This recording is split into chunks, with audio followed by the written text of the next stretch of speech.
Hi నమస్తే, నేను మీ రాపుల్ Bhaskar, advocate Hyderabad. ముఖ్యంగా ఈరోజు ఒక పెద్ద ఇష్యూ గురించి మీ అందరి నోటీసులు పెట్టాలనేది అనుకుంటా ఉన్నాం. చాలామంది ఉమ్మడి కుటుంబాల వ్యవస్థ రోజు రోజుకు పడిపోవడం అనేటువంటి జరుగుతూ ఉంది. దాంతోపాటు పెరుగుతున్నటువంటి సాంకేతికపరమైనటువంటి పరిజ్ఞానం, పెరుగుతున్నటువంటి ఫైనాన్షియల్ కెపాసిటీ, దాంతోపాటు పెరుగుతున్నటువంటి చదువు, వీటన్నిటితో పాటు ఈ మధ్యకాలంలో విడాకుల సంఖ్య విపరీతంగా పెరుగుతూ ఉంది.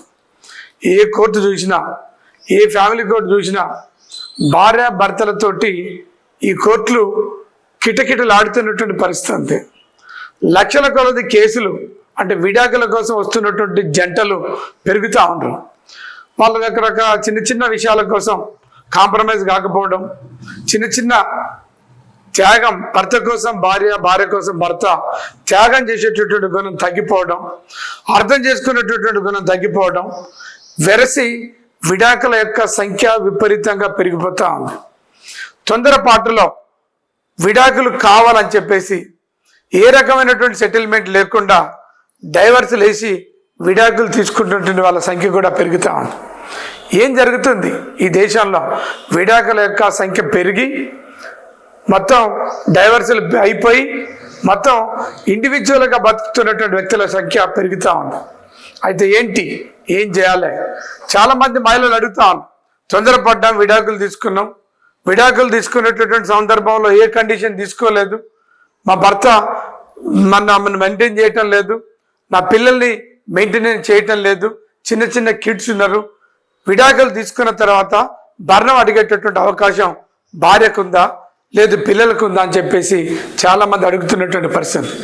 ఎస్, చట్టం చెప్తా ఉంది. సెక్షన్ 125 క్రిమినల్ ప్రొసీజర్ కోడ్ అనేటటువంటిది క్లియర్గా చెప్తా ఉంది. విడాకులు అయినటువంటి భార్యకు ఉండేటటువంటి పిల్లలు ఎవరైనా సరే, మైనర్ పిల్లలు, వాళ్ళ యొక్క చదువుల కోసం, మెయింటెనెన్స్ కోసం, లేదు భార్యకు సంబంధించినటువంటి మెయింటెనెన్స్ కోసం మీ భర్త నుండి మీరు భరణం అడిగేటటువంటి ఒక అధికారం ఉంది. మీరు ఆ రకంగా ఏదైనా ఒక న్యాయవాదిని పెట్టుకోండి.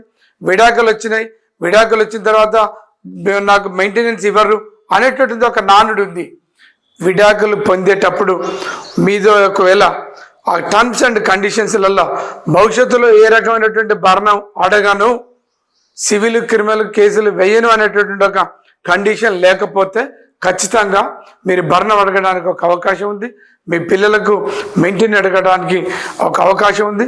దాన్ని మీరందరూ కూడా నోటీస్ చేయాలని, ఏదైనా ఒక అట్లాంటి వాతావరణంలో ఉండేటటువంటి భార్యలు లేదు ఉండేటటువంటి పిల్లలు, మీకు ఏ రకమైనటువంటి సోర్స్ లేదు, భార్యకు ఏ రకమైనటువంటి ఉద్యోగం లేదు, ఏ రకమైనటువంటి ఆదాయం లేదు, అట్లాంటి వాతావరణంలో మీ మాజీ భర్త మీద కూడా మెయింటెనెన్స్ కేసులు వేసి మెయింటెనెన్స్ వసూలు చేసేటటువంటి ఒక మార్గం ఉంది. ఆ రకంగా మీరు దాన్ని ఉపయోగించుకోవాలని చెప్పేసి మీ అందరి నోటీసులు పెడతా ఉన్నాం. Thank you.